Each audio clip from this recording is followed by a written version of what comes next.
Graças a Paz, queridos. Estamos aqui para gravar o nosso primeiro vídeo do nosso canal da Igreja Batista em Campinho da Serra 1.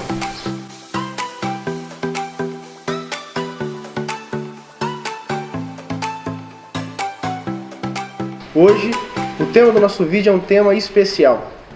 Sorria, você está sendo filmado. Essa frase ela é um tanto quanto intimidadora. Toda pessoa, quando ela tem uma intenção, seja a intenção de, por exemplo, roubar um estabelecimento, e quando ele chega ao local, se depara na porta desse estabelecimento com uma plaquinha que diz: sorria, você está sendo filmado. Automaticamente, essa frase tem um poder implícito na vida dessa pessoa, porque ela vai inibir a ação de tudo aquilo que essa pessoa deseja fazer. E quando nós percebemos que estamos sendo observados, nós começamos a responsabilizar de uma forma maior as nossas ações. Nós começamos a tomar cuidado com aquilo que falamos, com aquilo que fazemos, como que tratamos as pessoas e assim por diante. Nós podemos, inclusive, lembrar de um filme do ano de 1997, americano, que dizia: eu sei o que você fez no verão passado. Essa frase é uma frase extremamente intimidadora, porque se alguém está me observando e sabe tudo aquilo que eu estou fazendo, eu preciso tomar cuidado com aquilo que eu faço. Quando nós falamos no ambiente espiritual, não é diferente. Nós temos um Deus que trabalha com nossas vidas, e o texto de Provérbios, capítulo 15, versículo 3, vai trazer à nossa memória algo extremamente interessante.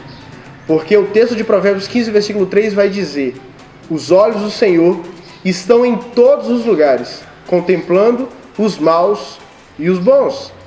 Então, é como se na Bíblia tivesse a mesma plaquinha lá do estabelecimento que diz: sorria, você está sendo filmado. Deus está atento a tudo aquilo que você está fazendo, as suas ações, as suas atitudes, as suas falas, e por isso nós precisamos se atentar com a nossa vida, ou como nós chamamos no meio cristão, com o nosso testemunho. Quando você olha para a Bíblia, você vai perceber que diversos personagens, diversos homens e mulheres tentaram de alguma forma fugir de Deus. Tentaram fugir da presença daquele que tudo pode ver. O primeiro exemplo, e clássico que todos nós conhecemos, é o exemplo de Adão e Eva. Deus disse para Adão e Eva: olha, de tudo aquilo que há no jardim vocês podem comer, com exceção da árvore do conhecimento do bem e do mal. Ainda assim, Adão e Eva decidiram desobedecer a Deus por influência da serpente. Você já conhece a história. Mas o que é interessante em relação à temática que nós estamos abordando é que quando eles comeram do fruto do conhecimento do bem e do mal, e Deus, na viração da tarde, veio se encontrar com eles, o texto vai dizer que eles se esconderam. E é algo um tanto quanto engraçado. Como se esconder de Deus? Como se esconder daquele que pode ver tudo aquilo que eu faço, independente de onde quer que eu esteja? Adão e Eva se enganaram, achando que poderiam se esconder de Deus. Mas Deus já sabia de tudo aquilo que estava acontecendo, e sabia inclusive que eles haviam pecado contra Ele. Haviam desobedecido a sua ordem de não comer da árvore do conhecimento do bem e do mal. Mas eles não foram os únicos personagens na Bíblia que tiveram essa atitude. Nós podemos perceber isso também na vida de Davi. Você vai perceber que quando Davi bola aquele plano miraculoso com a morte de Urias, com a gravidez de Batseba, com ele ter possuído a mulher de um homem, ele vai esconder o seu pecado. Inclusive ele mesmo disse isso nos Salmos, quando ele diz: enquanto escondi o meu pecado, os meus ossos definharam dentro de mim. Davi resolveu esconder, achando que ninguém tinha visto o que ele fez. Até que o profeta Natã, enviado por Deus, vai e denuncia o pecado de Davi. Assim sendo, nós chegamos à conclusão de que não é possível se esconder dos olhos do Senhor. Não é possível se esconder daquele que tudo vê, daquele que tudo enxerga. Mas o exemplo clássico que eu quero hoje tratar com vocês é de um casal chamado Ananias e Safira. Ananias e Safira estavam vivendo naquele ambiente pós-descida do Espírito Santo. Um momento onde a igreja primitiva estava em extrema comunhão, a tal ponto que as pessoas começavam a vender suas propriedades para dividir com os irmãos. Um certo homem, chamado Barnabé, ele resolveu vender uma propriedade. E ele vendeu a sua propriedade e deu tudo aquilo que ele havia arrecadado para distribuir entre os irmãos. Ananias e Safira vendo aquilo, no capítulo 5 do livro de Atos, eles vão desejar fazer a mesma coisa que Barnabé fez, com uma pequena ressalva. Eles queriam tudo aquilo que Barnabé estava tendo em relação à sua oferta, mas eles não queriam pagar o preço que Barnabé pagou. Eles não queriam dar tudo aquilo que eles arrecadaram com a sua propriedade. Então eles fizeram um combinado entre si. Eles chegaram à conclusão que eles iriam vender uma propriedade por um determinado valor. No entanto, iriam passar para Pedro e para os demais apóstolos que eles haviam vendido por um valor menor. Então, eles teriam todo o reconhecimento de serem pessoas bondosas, de serem pessoas que estavam fazendo aquilo que era correto, porém, eles ainda iriam guardar parte desse valor com eles.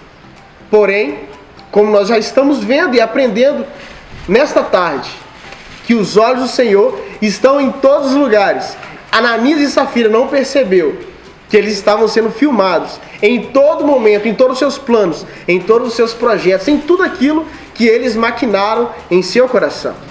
Então Pedro, sabendo de tudo que estava acontecendo, porque Deus já havia o orientado, ele vai virar para Ananias e vai dizer: Ananias, você tem certeza que foi por esse valor que você vendeu a propriedade? E Ananias, tendo a oportunidade de corrigir, se não fez, e ele diz: sim, eu vendi a propriedade por esse valor. E Pedro vai dizer: olha, por que você deixaste que Satanás enchesse o teu coração? E a consequência do pecado de Ananias foi a morte. Literal, como nós bem sabemos que o pecado traz sobre nossas vidas a morte, porque isso é o salário do pecado é a morte. Porém, estava tudo combinado, estava tudo ajustado para que pudesse acontecer da melhor forma possível.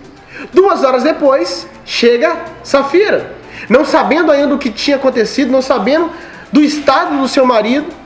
Pedro pergunta para ela: Safira, vamos recapitular, foi exatamente por esse valor que vocês venderam a propriedade? E Safira já havia combinado tudo com Ananias, ela vai dizer: sim, exatamente por esse valor que nós vendemos a nossa propriedade.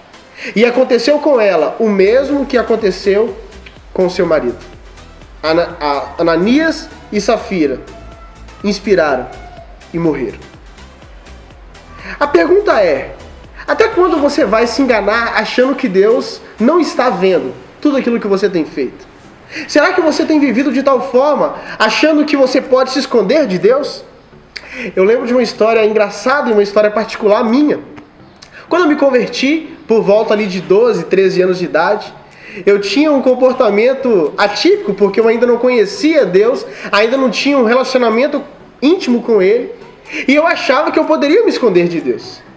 E todas as vezes que eu queria fazer ou planejar algo que eu sabia que era errado, eu ia para o meu quarto, fechava a porta, pegava a minha coberta, cobria a minha cabeça e o meu corpo, achando que ali eu estaria escondido de Deus, e Ele não poderia ver o que eu estava fazendo, vendo ou planejando. É claro que isso é uma inocência de alguém que estava recém-convertido e não conhecia Deus. Mas a pergunta é: e para você, que já é experiente, já está há tantos anos na igreja, será que você não tem percebido que Deus tem observado a sua vida, o seu testemunho e a sua forma de agir? Saiba que Deus, Ele quer que você seja uma pessoa íntegra, uma pessoa completa e uma pessoa que possa testemunhar não somente na igreja, mas em todo lugar que você está. Quem é o seu Deus, o que Ele faz e o que Ele é capaz de fazer.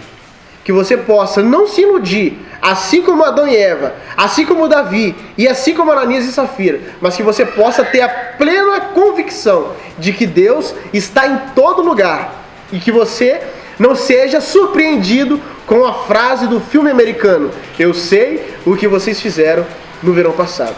Que Deus te abençoe, te dê um ótimo final de semana na presença dEle e que você saiba que Deus, com os seus olhos, está em todos os lugares, contemplando os maus e os bons. Que Deus te abençoe, em nome de Jesus.